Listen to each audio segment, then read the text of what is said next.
Olá, uma boa noite a todos. Eu ia falar boa tarde, mas aqui já escureceu, então vamos considerar boa noite. São 18 horas, né? Mas uma boa noite. Ezequiel Malta falando pela página do Facebook da Casa Espírita Maria de Nazaré. Se vocês estão bem, espero que estejam. Aqui em casa estamos todos muito bem, graças a Deus. Hoje, terça-feira, nós vamos, como todos os dias, né, realizar a live das 18 horas. Cada dia é um dos companheiros dos trabalhadores da Casa Espírita, Maria de Nazaré, que eu faço. Hoje nós vamos abordar um tema que é bastante importante, eu considero, acho que todos vamos também pensar assim, para a gente ir entendendo os mecanismos, né, da vida, não só nesta dimensão, como também na dimensão posterior para a qual, naturalmente, nós iremos, né? Que é o processo, a preparação do desencarne e do reencarne, tá? Mas antes vamos dar os recadinhos também. Nós estamos com a campanha do agasalho, tá? Então, essa campanha vai até o final do inverno, que é meados de setembro. O inverno já está acabando, né?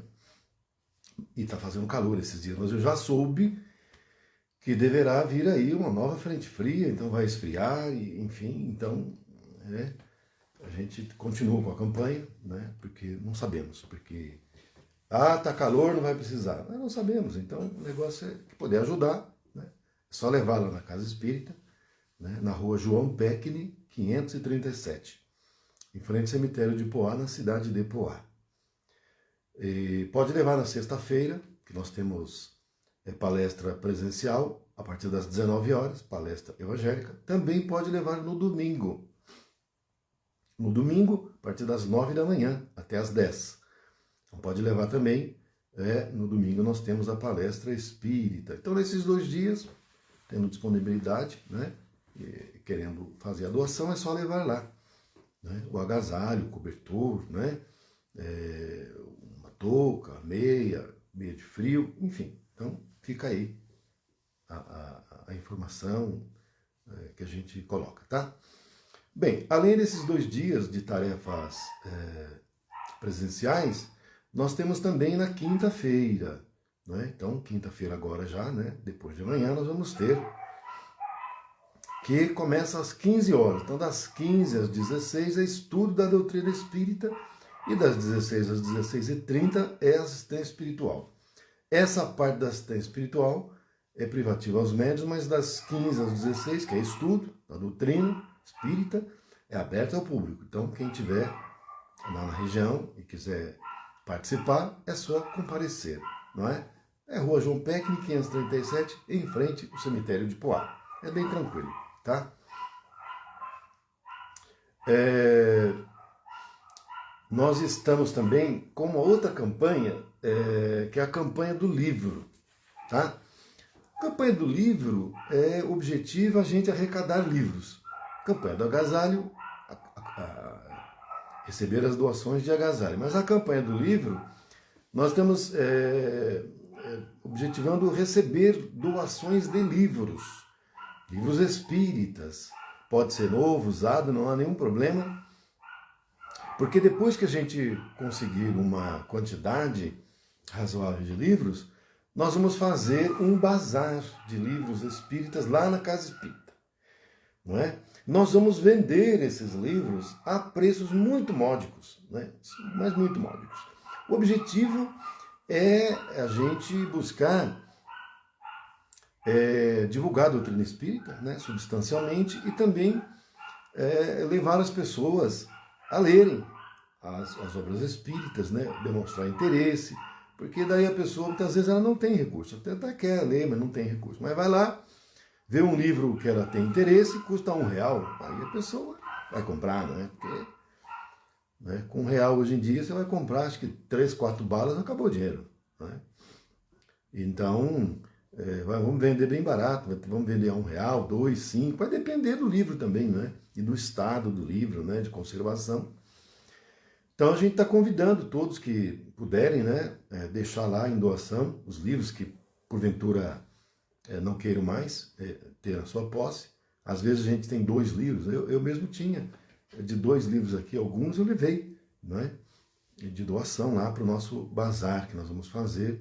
A gente espera que... Eu estava pretendendo fazer em outubro, mas nós estamos arrecadando tão pouquinho que eu não sei se vai dar. Mas até o fim do ano, se Deus quiser, a gente consegue fazer esse bazar do livro espírita, tá? Então, nós convidamos todos que quiserem e puderem fazer a doação lá do livro para nós fazermos, livro espírita, para nós fazermos o bazar, tá? Bem, as lives que nós proferimos aqui, as palestras, depois elas são editadas pela Alessandra e depois são colocadas no canal do YouTube da Casa Espírita Maria de Nazaré, cujas iniciais são CEMN-POA. Nós convidamos a todos que possam entrar lá no canal do YouTube da Casa Espírita e se inscreverem, quem não ainda está inscrito. Quem já estiver inscrito, verificar se a inscrição está ativa e dar o like e, sobretudo, compartilhar. Compartilhar com amigos, parentes, os grupos dos quais vocês façam parte, para a gente divulgar cada vez mais a doutrina espírita.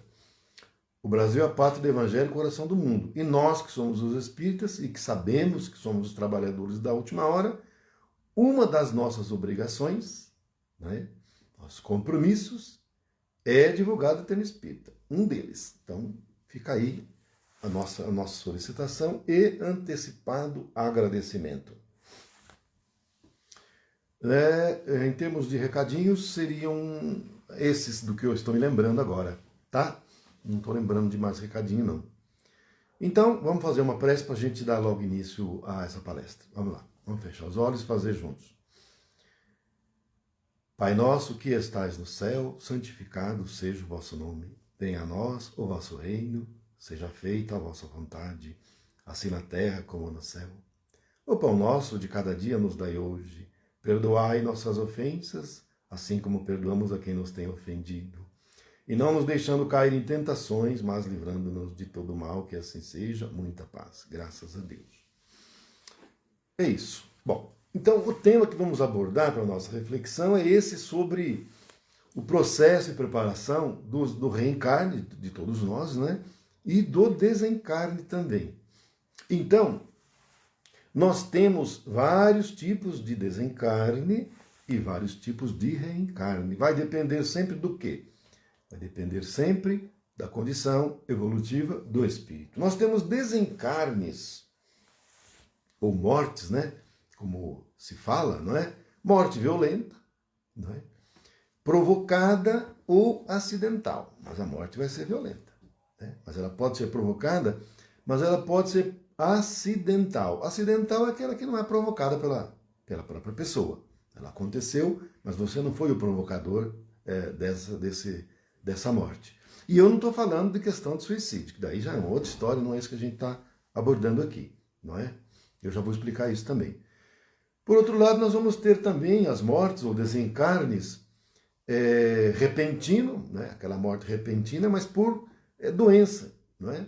Uma doença que pode gerar uma morte repentina ou uma morte prolongada, que ela vai levando um bom tempo, vai se arrastando ao longo do tempo, né? E por fim nós vamos ter a morte ou desencarne planejado, sem que seja sem ser uma morte violenta e nem por doença. Vocês vão me dizer assim, não, espera um pouquinho. Se não é por doença, como é que a pessoa vai desencarnar? Não ficou doente, nem nada, e não teve nenhum acidente, nem nada, como é que desencarnou? Vamos chegar lá, tá? Então, esse último caso que eu falei agora é a exceção, não é a regra. Não é?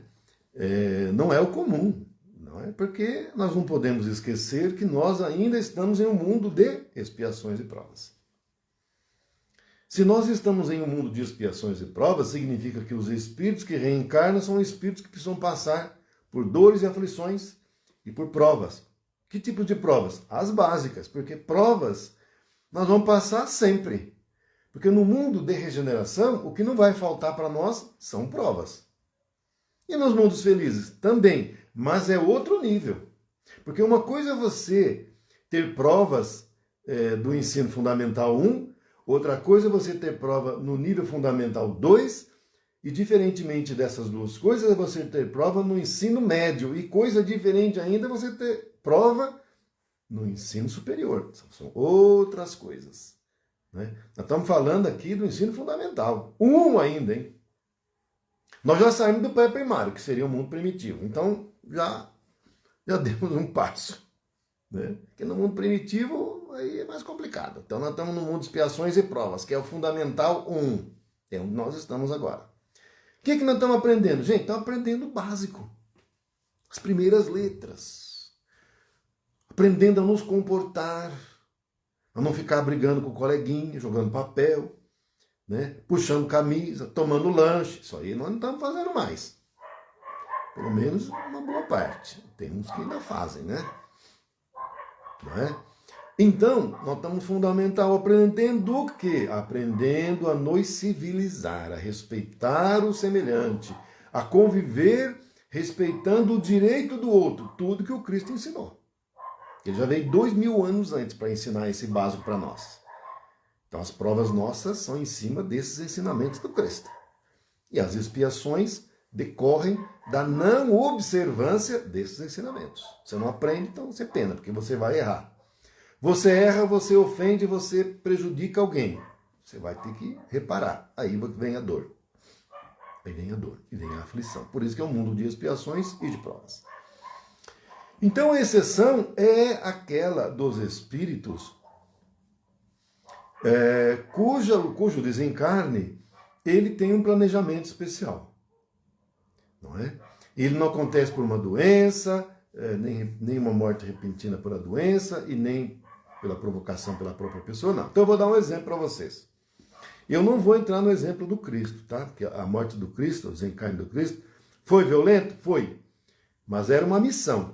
Muda. Porque, veja bem, nós que somos espíritos, ainda de mundo de expiações e provas, a nossa missão praticamente é a nossa prova. Eu estou falando de missão, e a do Cristo é uma missão planetária.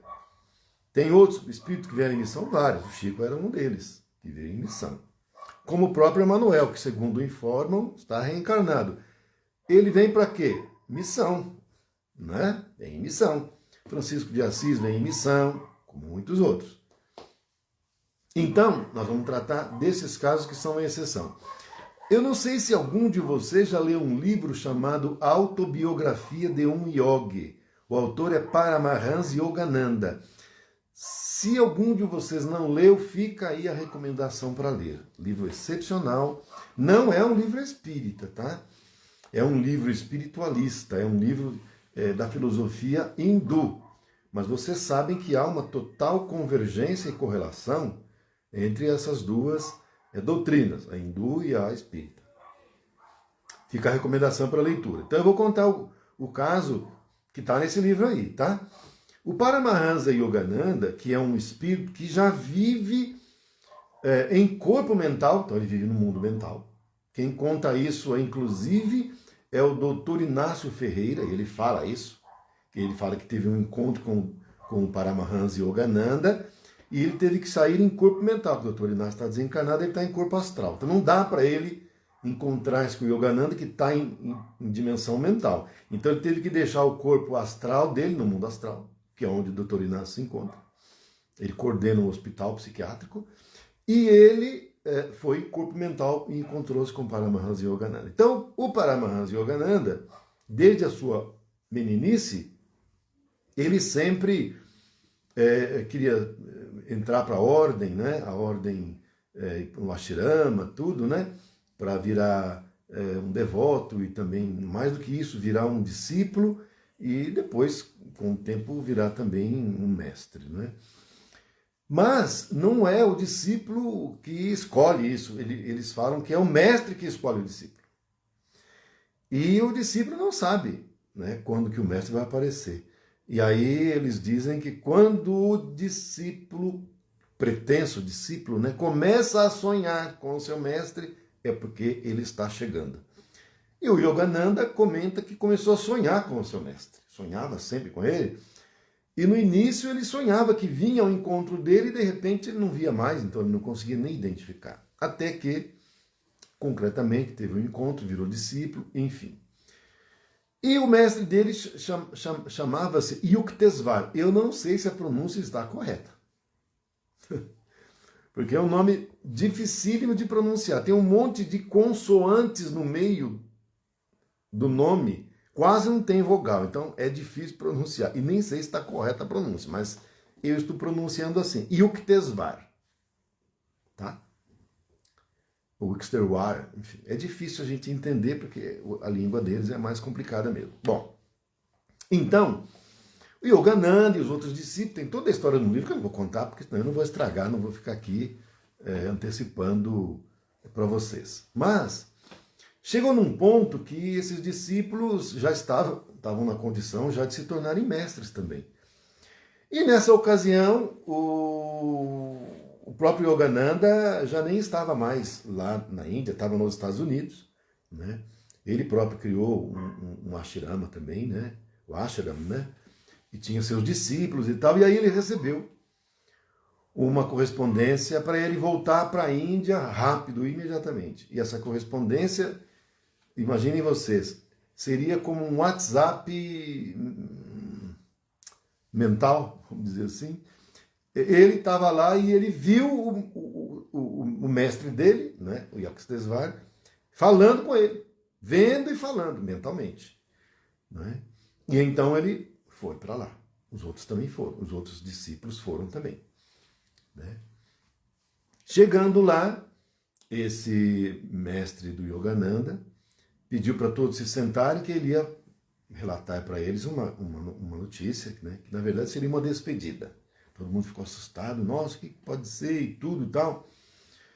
E aí ele falou que recebeu, ele estava bem, não estava doente, não estava nada. Ele falou assim que recebeu um convite para uma missão em um outro mundo, não no nosso, em outro mundo. Missão essa, que ele disse, no livro está escrito, que se assemelhava, não era igual, mas que se assemelhava à missão do próprio Cristo. Vão vendo aí. E que então ele fala que aceitou a missão e que, portanto, era hora dele ir lá para se preparar para poder começar a missão dele. Que então ele chamou todos os seus discípulos para se despedir. E ele disse assim que então ele iria abandonar o corpo e ir lá para outra dimensão mental, para poder, que ele estava na dimensão mental já, não era astral mais. Esse mestre do Yogananda vivia em dimensão mental, portanto, em mundo mental. E que ele ia lá, junto com os mentores lá do mundo, né, os que propuseram, né, para ele ir lá. E aí então, todos compreenderam, né? Claro que ficaram assim meio tristezinhos, porque afinal a gente ainda, né, quem está encarnado se sente, então é difícil, mesmo sendo um espírito evoluído. Ficaram todos ao redor do Yogananda, e aí ele abraçou todos, despediu, ficou na posição de lótus, de meditação, fechou os olhos e simplesmente fez o que disse que iria fazer, deixou o corpo. Ele saiu do corpo físico dele, e os discípulos vendo, que eles todos tinham a clarividência, e viam o Yuktesvar saindo do corpo e ascendendo, indo para cima. Né? Indo para cima, como também na Bíblia fala que o Cristo fez. Né? E aí então eles falam que sepultaram o corpo do Yuktesvar, e passado mais de vários anos, o corpo não se decompunha. Ficava do mesmo jeitinho. Então, gente, isso é uma exceção, que o espírito compreende claramente que é um espírito, mas é um espírito do mundo mental, né, gente? Então, é por isso que eu falei que era uma exceção. Que ele veio aqui em missão, a missão terminou e ele ia para uma nova missão. Porque, veja, conforme ele foi super bem sucedido na missão aqui, ele iria assumir uma outra missão de uma responsabilidade maior. Não é? Porque quando você realiza uma missão e os mentores verificam que você está preparado e que foi super bem sucedido, eles não vão te mandar para uma missão igual, porque você já realizou o pedido de missão. Então você vai receber uma missão acima. É assim. É como você está numa empresa, você é chefe de seção e você está realizando um trabalho excepcional, surge uma vaga de gerente e você está sendo observado e você está indo super bem. Eles falam, não, esse daí tem condições, nós vamos convidá-lo. E aí você é promovido para gerente. E aí você vai ser gerente, que é acima, é um cargo acima de chefe de seção. Então, para o Yuktesvar foi oferecida uma missão acima, que ele falou que era assemelhada, não era igual, uma missão assemelhada à missão do Cristo aqui na Terra, mas a missão dele não seria aqui no planeta Terra, seria em outro mundo, que ele não falou qual que era também. Então, esse é um tipo de desencarne, que não é o comum, convenhamos, porque não é um espírito que está aqui em provas e expiações, é um espírito que está em missão, por isso que eu falei que era exceção. Tá? O Chico também estava em missão. O desencarne dele foi todo planejado, gente. Era para ele ter desencarnado muito antes, e aí foi prolongada a encarnação dele. Foi concedido mais fluido vital para ele ficar um pouco mais. Por quê? A gente não sabe. Mas foi informado, eu já ouvi, que ele precisaria ficar um pouco mais. Por que é que ele precisaria ficar um pouco mais? É que nós não sabemos. O que eu sei é que pouquinha coisa antes do Chico desencarnar, o Emmanuel reencarnou. Tanto que, com um ano antes, pouco menos de um ano antes, perguntaram, o Emmanuel não está te assistindo? Ele falou, não, o Emmanuel não está mais comigo, agora são outros que estão, que o Emmanuel já reencarnou. O Chico disse isso. Segundo o Geraldo Lemos Neto relata. Né? Agora, pode ser que a desencarnação do Chico precisaria esperar um pouco mais para o Emmanuel reencarnar, ou porque a presença do Chico, a aura do Chico, a vibração do Chico era necessária ainda para o Brasil, que é a pátria do Evangelho Coração do Mundo, precisava ele ficar um pouco mais, para manter uma estabilidade vibracional no Brasil. Então, são várias coisas, nós não sabemos. Mas o fato é que a desencarnação do Chico, diferentemente desse outro que eu acabei de contar, que foi lenta, né? Ele foi adoecendo, ficou bem velhinho, a energia foi acabando, ele desencarnou suave, tranquilo, desencarnou assim como se estivesse dormindo e acordou, está tudo certo. E a quantidade gigantesca de espíritos que vieram para recebê-lo, segundo eu vi em vários relatos, até Pedro, apóstolo do Cristo, veio aqui. Então, vocês têm uma ideia. Tem uma ideia. Não é o caso a gente contar. Podemos até, de repente, pensar na próxima terça em contar esse relato, que é maravilhoso, gente. Esse processo específico do desencarne do Chico, como ele foi recebido, quem veio receber, como é que foi toda a preparação, dias antes. Eu acho que até, vamos ver, mas talvez na terça que vem eu conte esse, porque é maravilhoso, a gente até chora, de tão lindo que foi. Vocês vão dizer assim, mas vocês vão contar, vão chorar de alegria pela morte. Nós somos espíritos, nós sabemos que a morte não existe. Agora, normalmente quem não tem essa compreensão, chora lá no caixão, achando que ele morreu e desespera, né? Não é o caso nosso, que a gente entende, a gente sabe. Né? Bom, então, para além desse tipo de desencarne que é o incomum, que é a exceção, nós vamos entrar nos casos de reencarnação e desencarnações que são o comum nosso. Que aí é o nosso feijão com arroz aqui. Que é nós aqui, né? E aí, então, talvez eu não consiga contar tudo, mas se não der, a gente, na semana que vem, faz um mix, né, do que faltou de hoje com a do Chico lá. Acho que vai ficar bom também, tá? Então vamos lá. Então nós temos, por exemplo, a reencarnação. Depois a gente fala da desencarnação, tá? A reencarnação é um processo que difere dependendo também e sempre do espírito, da evolução espiritual da criatura. Então, por exemplo, um espírito que vai reencarnar, há uma coisa que vai acontecer com o corpo astral dele, é ele miniaturizar. Então o corpo astral tem que ficar miudinho, pequenininho, para ele entrar lá no corpo da mulher, da mãe, não é? Porque nós não podemos esquecer que o corpo astral é o modelo organizador biológico, é ele, portanto, que vai orientar a formação do corpo físico, do jeito que tem que ser. Porque cada encarnação, ela não é igual, ela é diferente. Cada um tem uma necessidade. Porque os espíritos têm provas e expiações diversas, não são iguais. Então, por exemplo, o espírito ele precisa reencarnar com um problema neurológico, exemplo, ou com um problema de falta de ar, ele nasce com asma, assim por diante. E como é que vai fazer para que isso aconteça? É o espírito, né, através do seu corpo astral, que vai gerar um molde do jeito que ele precisa que seja, não é nem que ele quer, mas que precisa que seja, e aí o corpo físico será uma duplicata desse corpo astral.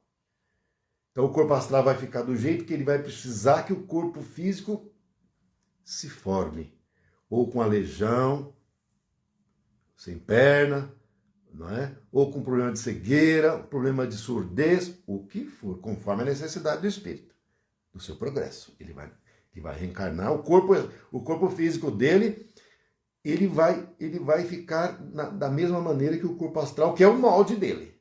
É como o tijolo, você bota dentro da forma, o tijolo sai igualzinho. O corpo físico é esse tijolo aí. E o molde é o corpo astral, que é a forma, não é? Então, o que o espírito faz? Ele vai miniaturizando o corpo astral dele e, ao mesmo tempo, promovendo esse modelo, do jeito que precisa. Mal comparando, seria como ele se transformar numa semente no caso de uma planta. É um exemplo até bom que veio aqui. Porque dentro da semente, a sementiquinha de nada, você pega, por exemplo, uma semente de mostarda. Gente, quase não dá para ver. Uma vez eu levei lá no centro espírita, dei para o pessoal. Olha, vou dizer uma coisa para vocês. Eu, inclusive, coloquei dentro de uma caixinha que é semelhante àquelas caixinhas que a gente coloca anel, né, para dar de presente, enfim. Então você fecha assim e fica lá dentro. Olha, o meu... Eu dei povo, fechadinho, meu, quando eu fui abrir, eu respirei, a bolinha, a sementinha da mostarda pulou, eu não achei mais nada. Caiu pro chão, eu não achei mais, que é tão pequena.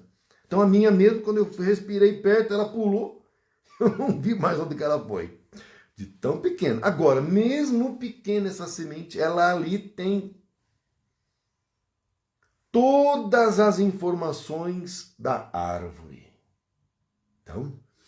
O que eu quero dizer é o seguinte, quando o espírito miniaturiza o corpo astral, é como uma sementinha que é colocada ali, lá dentro do útero. E ele é que...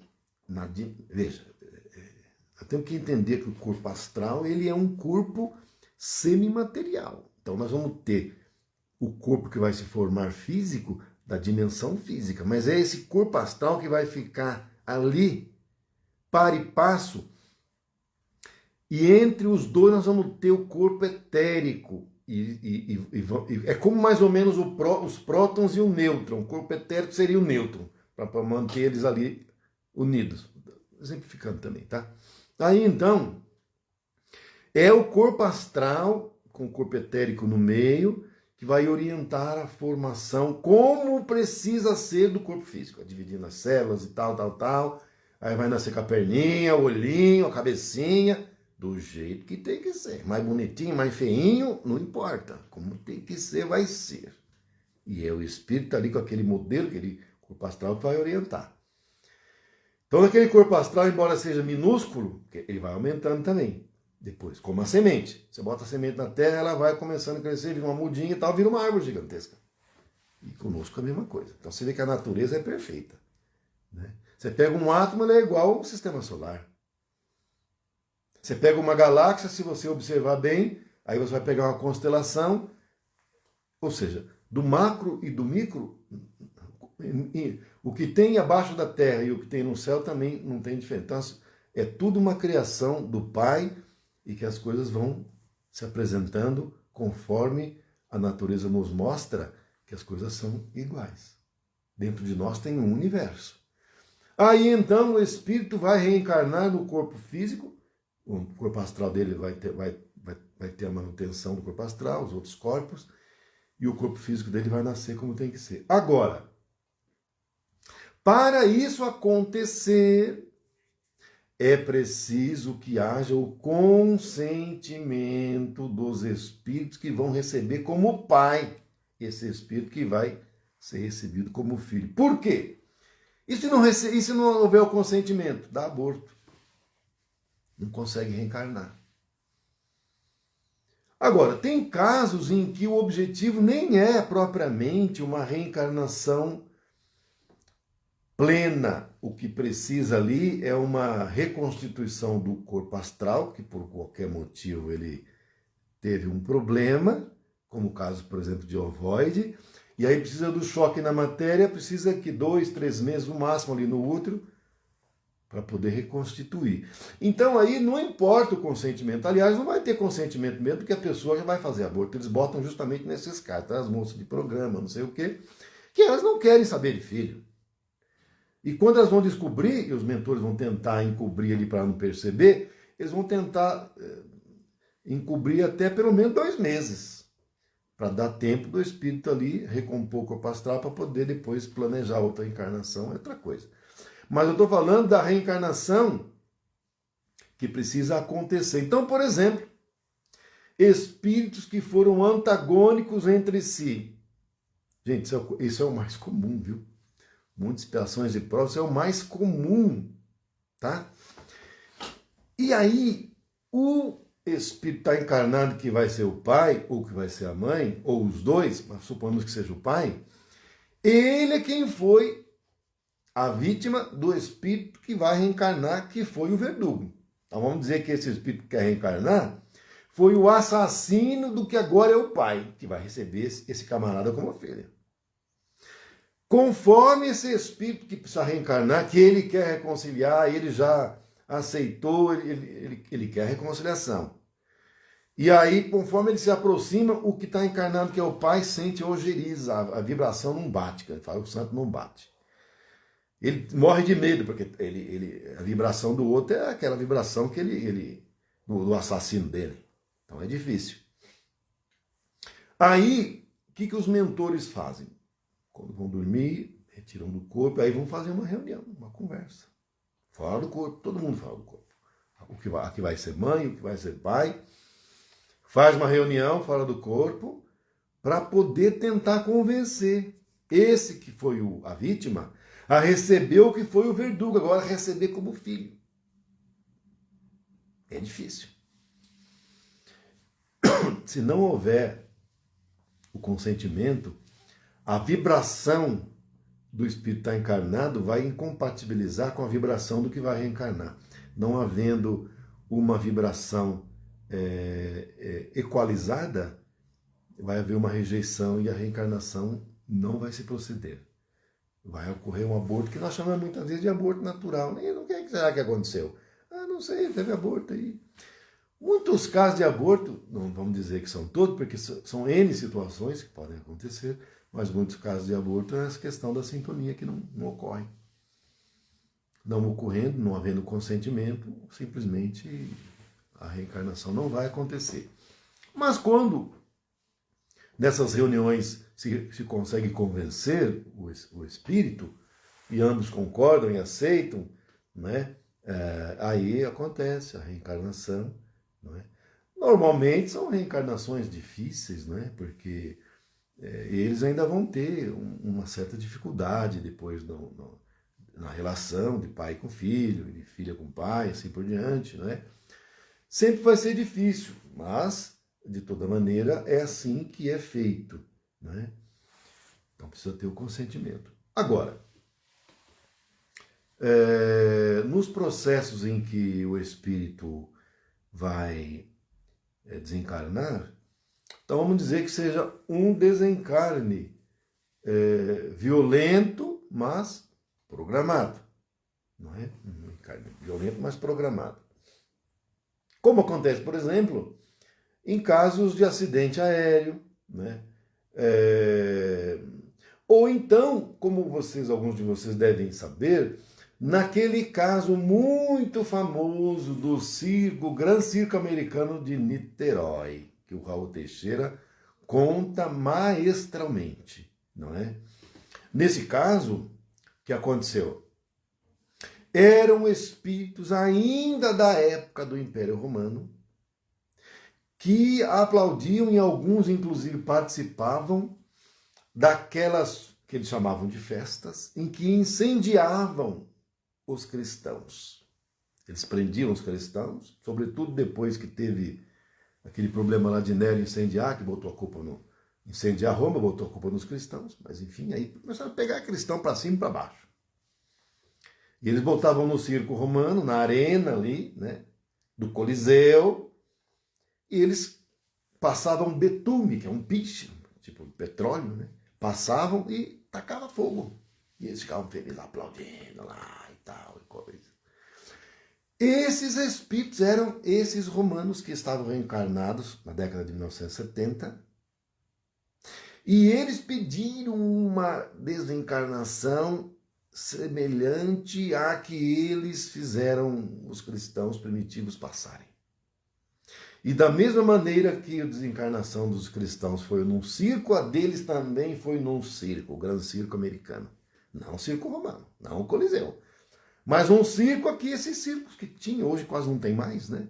Mas umas décadas atrás era muito comum. Chegava um circo na cidade com um elefante, né? Com malabarista e tal, e toda a criançada ia, e assim foi. E era um circo que tinha uma tenda com a bandeira americana. Toda a criançada ficava doida para ir nesse circo. Né? Pediam pai, para mãe, pai, me deixa aí, eu quero ir no circo, todos meus amigos vão, aquela coisa, né? E aí, no dia, eu não vou contar a história toda porque não vai dar tempo, eu só vou resumir para poder explicar essa parte. Aí então, os que conseguiram ir, muitos não conseguiram ir, tentaram de todo jeito, não conseguiram, sempre tinha um obstáculo, não foram. E os que foram, quando chegou lá, o que aconteceu? Pegou fogo no circo, incendiou o circo, a lona pegou fogo, a palha que ficava ali no chão pegou fogo e desencarnou um punhadão de gente. Não conseguiu sair, queimou, morreu tudo queimado. Esses que desencarnaram queimados desse acidente, que foi provocado por terceiro, porque não é um acidente provocado pela própria pessoa. Terceiro, mas não deixou de ser um acidente, morte violenta. Eram aqueles romanos ainda lá de 2000 anos atrás, que tinham contraído a dívida perante a justiça divina, não contra os cristãos. Porque a dívida, gente, não é um contra o outro, nós não contraímos dívida com outra pessoa, nós contraímos dívida com a justiça divina. E a forma deles ganharem paz era passar por um desencarne semelhante. E eles passaram honradamente e desencarnaram. Não é? Dessa forma. Então é um tipo de desencarne. Foi um desencarne violento, rápido, mas programado. Foi programado. No caso dos cristãos primitivos, quando eles ateavam fogo, os mentores já estavam cortando ali. Antes de começar a queimar, eles vinham cantando, gente. Os cristãos vinham cantando. Aí passava o betume, eles ficavam quietinhos. Aí na hora que ia pôr fogo, os mentores já cortavam o cordão de prata e retiravam o espírito dali, seu corpo astral, e queimava só o corpo físico. O espírito não estava mais ali, então não sentia dor nenhuma, nem trauma, nem nada. Saía dali dormindo. Eles cortavam, adormecia primeiro, eles ficavam quietinhos, adormecidos, cortava o cordão de prata, aí vinha o soldado, botava fogo, mas aí o espírito já tinha sido retirado dali, dormindo, adormecido. Saía com o seu corpo astral. Então ele não sentia nenhuma repercussão, nem lembrava, não sentia nada. E tranquilo. E no caso do Gran Circo americano, também foi assim, porque era um espírito que já tinha sofrido muito, padecido. Então aquilo ali era um restinho que inclusive eles pediram. Não foi imposto mais, mas eles pediram porque não sentiam ainda à vontade, não ficavam em paz consigo próprio, porque eles achavam que aquela dívida ainda precisava ser quitada. E eles pediram e isso aconteceu. Tá? A gente vai ter que ficar por aqui. E as demais situações de desencarne violento, aí no caso provocado, eu estou falando, esse é um caso de desencarne violento não provocado pela própria pessoa. Semana que vem eu vou contar relatos de desencarnes violentos provocados pela pessoa. Aí é outra situação completamente diferente, tá? E também aqueles casos de desencarne abrupto e os de prolongados, abrupto, mas em razão de alguma doença, né? Então, fica doente, mas desencarna abruptamente. Como, por exemplo, vamos falar já agora, um ataque cardíaco fulminante. Né? É diferente de quando a pessoa adoece, ela vai arrastando a doença devagarinho, fica 1 mês, 2 meses, e vai definhando. É outra coisa. Mas tem também esse caso, que a gente depois vai estar falando na semana que vem. Se for possível, o tempo permitir, também trazer o caso do Chico, desencarne do Chico, que é lindo. Alguns vão dizer, mas como é que é lindo um caso de desencarne? Olha, vocês vão ver, tá? A gente fica por aqui. Semana que vem a gente prossegue nesse assunto que é muito interessante, a gente aprende bastante. E até agora, quinta que vem, a gente está aqui novamente. É quinta que vem, tá? Fiquem com Deus, muito obrigado. Mas antes, vamos fazer uma prece, vamos fechar os olhos e fazer juntos. Ave Maria, cheia de graça, o Senhor é convosco. Bendita sois vós entre as mulheres, bendito é o fruto do vosso ventre, Jesus. Santa Maria, Mãe de Jesus, rogai por nós, os seus filhos, agora e na hora do nosso desencarne, que assim seja. Muita paz, muita luz. Beijo no coração, fiquem com Deus. Não somente os itens 9, 16 e 18. Vai do 9 ao 18. Então vamos à leitura? Não vim trazer a paz, mas a espada. Não julgueis que vim trazer a paz à terra. Não vim trazer-lhe paz, mas espada, porque vim separar o homem contra seu pai, e a filha contra sua mãe, e a nora contra sua sogra, e os inimigos do homem serão os seus mesmos domésticos. Mateus, capítulo 10, versículos de 34 a 36. Quando Jesus disse: não penseis que vim trazer a paz, mas a divisão, seu pensamento era o seguinte: não penseis que a minha doutrina se estabeleça pacificamente. Ela trará lutas sangrentas, para as quais o meu nome servirá de pretexto. Porque os homens não me haverão compreendido ou não terão querido compreender-me. Os irmãos, separados pelas suas crenças, lançarão a espada um contra o outro e a divisão se fará entre os membros de uma mesma família que não terão a mesma fé. Vim lançar o fogo na terra para consumir os erros e os preconceitos, como se põe fogo num campo para se destruir as ervas daninhas. E anseio porque se acenda, para que a depuração se faça mais rapidamente, pois dela sairá triunfante a verdade. A guerra sucederá à paz. Ao ódio dos partidos, a fraternidade universal.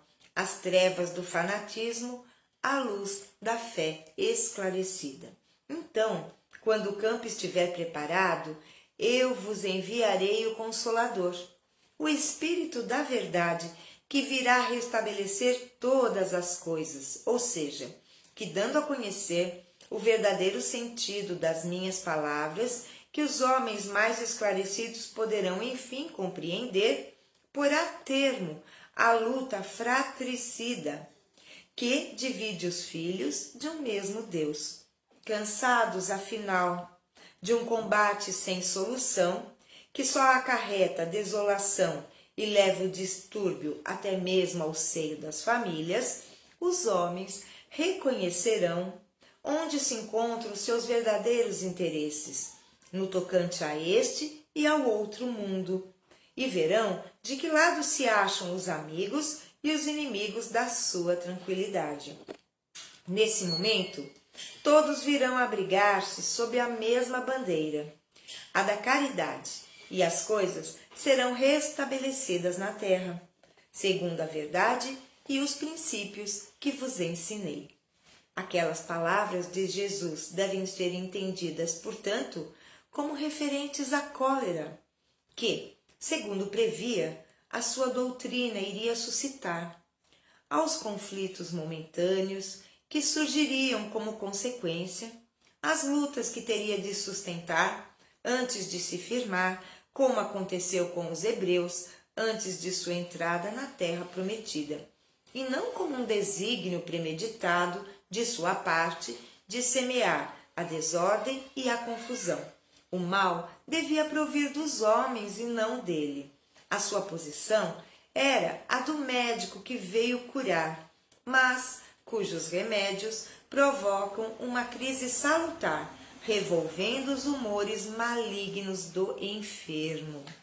Então, esta é a leitura da noite. Vamos então aos comentários, conversarmos um pouco dessa interpretação que foi nos trazida por Kardec, secundado pelos espíritos superiores. Então, o texto, o tema de hoje, o título é Não vim trazer a paz, mas a espada. Num dado momento da leitura, é que ela não foi realizada na íntegra, Kardec informa que, de fato, Jesus teria pronunciado essas palavras. E se fôssemos numa primeira e apressada interpretação, analisarmos, diríamos que Jesus veio trazer a espada porque ele tinha uma missão violenta, ele iria colocar um contra o outro, mas o bom senso, a lógica nos diz que Jesus Cristo, o médico de nossas almas, que veio nos ensinar a amar, não poderia jamais, com suas palavras, ter nos incitado à cólera, à violência, à agressividade, sobretudo com os familiares que conosco convivem. Portanto, essas palavras teriam que ser interpretadas à luz do Espiritismo ou à luz de um conceito ou de um sentido menos literal e que pudéssemos abordar o espírito da letra, o espírito das palavras. Já disseram, que a palavra mata e o espírito vivifica. Ou seja, se traduzirmos ao pé da letra, se analisarmos, nós interpretarmos, melhor dizendo, ao pé da letra, nós estamos perdendo uma oportunidade maravilhosa de compreendermos os ensinamentos de Jesus. Então, quando Jesus disse que não veio trazer a paz, mas a espada, é que ele sabia que a espada não viria dele, mas de nós, seres humanos, falíveis, ainda carregados de imperfeições morais e avessos à mudança.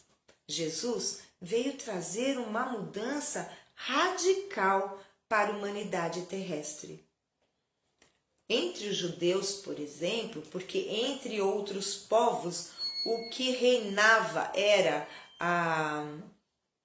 eles não acreditavam no único Deus, então era o politeísmo. Grécia, Roma, tantos outros países e terras de então eram politeístas. Então, Jesus não veio por acaso nascer entre os judeus. É porque lá já havia a ideia de um Deus único, já trazida por Abraão. Depois Moisés reforça a questão do Deus único, nos traz por intuição superior os 10 mandamentos que ele recebe no Monte Sinai. Então, nós percebemos que há um crescendo para preparar o terreno para que o Mestre Jesus pudesse vir e implantar o amor na terra. Vejam que quando Jesus chega, a lei que era vigente era a lei mosaica ou a lei de Moisés. E a lei mosaica, ela era constituída de 2 partes distintas. Uma que era os 10 mandamentos, a lei de Deus, digamos assim, porque ali estão os germes da fraternidade, dos direitos humanos, Mas havia uma outra bem diferente, que era trazida pelo próprio Moisés, a fim de que pudesse disciplinar aquele povo tão indisciplinado, agressivo, incompreensivo e também, como todos nós até hoje, somos avessos às mudanças, nós temos resistência. Então, o que era vigente era a lei de Moisés.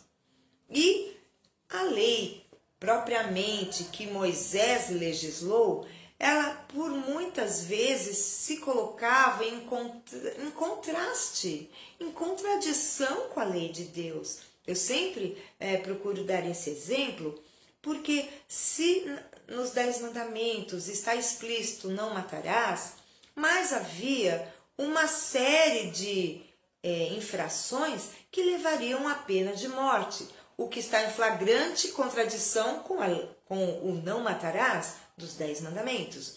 As mulheres que fossem pegas em flagrante adultério seriam lapidadas, ou seja, apedrejadas até a morte.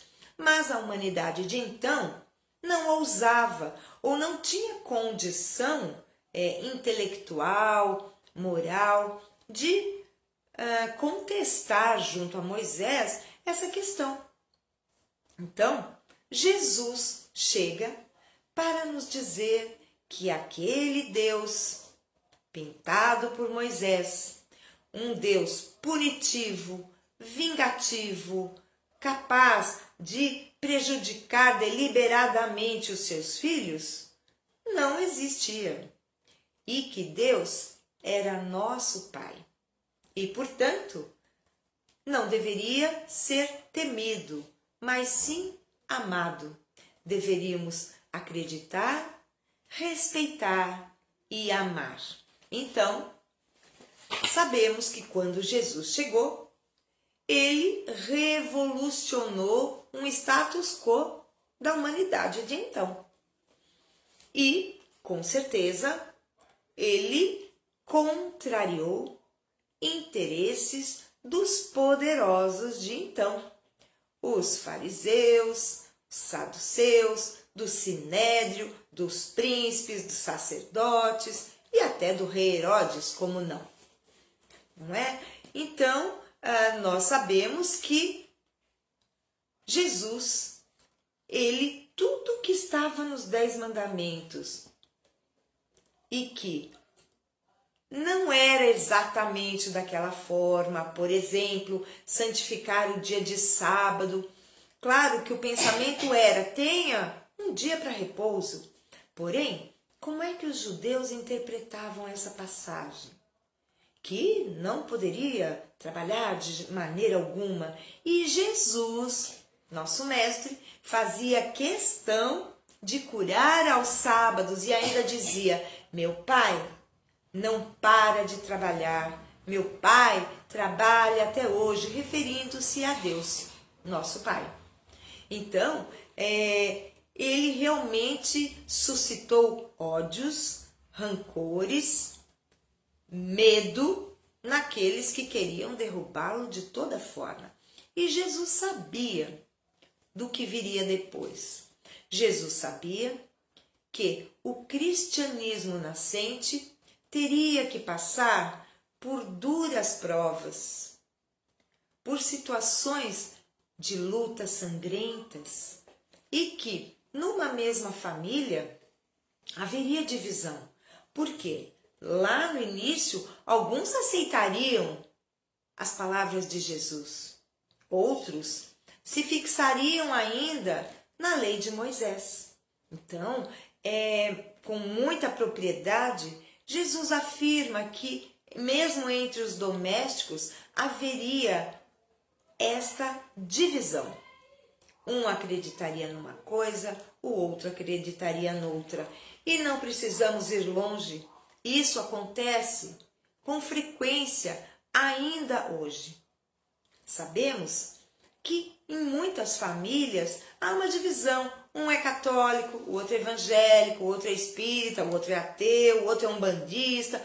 E temos ali, entre outras religiões, temos ali várias religiões. E por vezes, dependendo do espírito reencarnado, que pode ser muito radical, acha então que só a sua religião é a que salva, só a sua religião é que é a dona da verdade. Então, fatalmente, haverá discussões, debates e pode mesmo haver ruptura nas relações familiares, nas relações sociais. Então, o que Jesus nos coloca é que, de fato, a sua doutrina, infelizmente, suscitaria muita dor, muito sofrimento.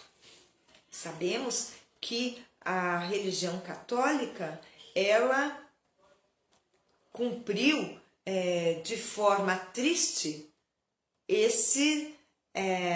essas palavras de Jesus, pois que os homens que estiveram à frente da religião católica, agora está muito diferente, mas lá em seus primórdios e ao longo da história do catolicismo, nós vimos mandos e desmandos, homens que utilizaram a religião como pretexto para terem poder, para fazer conchavos políticos, e os ensinamentos de Jesus passavam longe.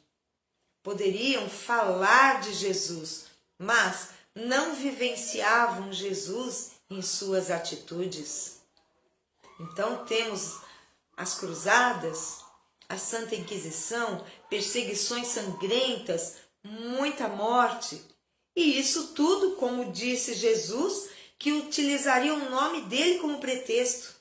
Então, matariam em nome de Jesus para estabelecer o cristianismo de uma forma violenta, saqueando, violentando o livre-arbítrio do outro. Então, de fato, Jesus não veio trazer a paz, mas a espada. Jesus, não porque ele quisesse fazer isso de maneira alguma, porém, as consciências humanas, sempre manchadas por imperfeições morais, acabariam por não compreender a fraternidade que deve imperar entre irmãos, pois que somos filhos de um mesmo Pai. Não importa a língua que falemos, o nome que ostentemos, o partido político ao qual nos filiemos, a nossa religião, qual religião professamos. Não, isso não importa. Somos todos irmãos e filhos de um mesmo Pai amoroso que espera que voltemos a Ele, transformados em luz, e que possamos com Ele contribuir para a paz universal. Então, de fato, e infelizmente, a doutrina ou os ensinamentos do Mestre Jesus não se fizeram prevalecer de forma pacífica. Se hoje ainda há irmãos que se utilizam da religião para uma plataforma política, para ganharem votos, para ganharem a confiança da população, e vejam, estamos no século XXI. Imaginemos anteriormente, quando nós, seres humanos, éramos ainda menos depurados, estávamos muito mais voltados para a materialidade do que a espiritualidade. Então, meus amigos, reflitamos e façamos com que, não importando a religião que nossos irmãos possam adotar, que nós usemos do respeito, da compreensão, porque, senão, estaremos em franca oposição às palavras do Mestre Jesus. quando resumiu os 10 mandamentos em apenas 2. Amar a Deus sobre todas as coisas e ao próximo como a si mesmo. Queridos irmãos, eram essas as considerações a respeito deste tema. Fica aí a dica de leitura, itens 9 a 18, capítulo 23, Moral Estranha. Queridos amigos, convido novamente a cada um de vocês, agradecendo imensamente por estarem conosco nesses momentos em que, às 18 horas, na hora da Ave Maria, nós voltamos os nossos corações para esta casa Espírita Maria de Nazaré, voltamos o nosso pensamento para Maria Santíssima e agradecemos por esses momentos que pudemos passar juntos, elevando o nosso pensamento, porque sabemos que a nossa reforma íntima passa necessariamente pela sintonia que possamos ter. E essa sintonia se estabelece através do pensamento, da palavra, do sentimento e da atitude que possamos vir a ter. Oremos, meus irmãos, a Maria Santíssima, Mãe de Jesus. Ave Maria, cheia de graça, o Senhor é convosco. Bendita sois vós entre as mulheres, bendito é o fruto do vosso ventre, Jesus. Santa Maria, Mãe de Jesus, rogai por nós, os seus filhos, agora e na hora do nosso desenlace. Que assim seja, assim é e assim será para todo sempre. Graças a Deus e graças a Jesus. Queridos amigos, tudo de bom, uma semana maravilhosa para todos nós e eu gostaria de pedir uma gentileza, que possamos ir lá no canal do YouTube da Casa Espírita Maria de Nazaré, que é o CEMN Poá, e darmos o nosso like, porque assim nós impulsionamos esse canal, contribuindo para que a doutrina espírita chegue a mais corações. Queridos amigos, até a próxima, fiquem com Deus, recebam o meu abraço fraterno e apertado. Tchau, tchau!